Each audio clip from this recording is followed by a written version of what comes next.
6. 6 sudah terjawab 1, tinggal 5. 5. Assalamualaikum warahmatullahi wabarakatuh. Rekan-rekan wartawan, baru saja kita mendengar rilis dari juru bicara pusat tadi, gugus tugas maksud saya.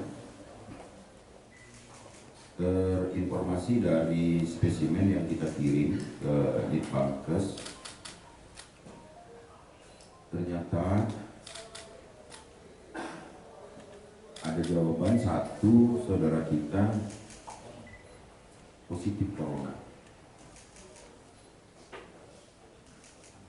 Dari 6 spesimen yang dikirim. Inilah yang sebenarnya informasi resmi yang dapat kami sampaikan, yang sejak semalam kita sudah mengantisipasi karena ada PDP kita 2 yang meninggal.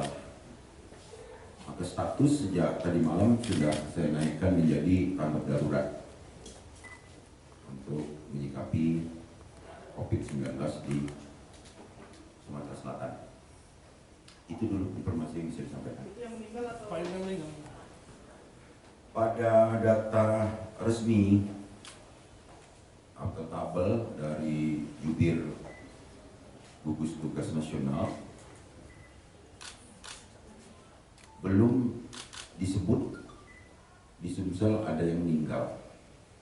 Tapi kalau kita lihat dari data spesimen, sangat memungkinkan, garis bawah, sangat memungkinkan dari 2 saudara kita yang meninggal atau PDP yang meninggal, itu 1 diantaranya COVID-19.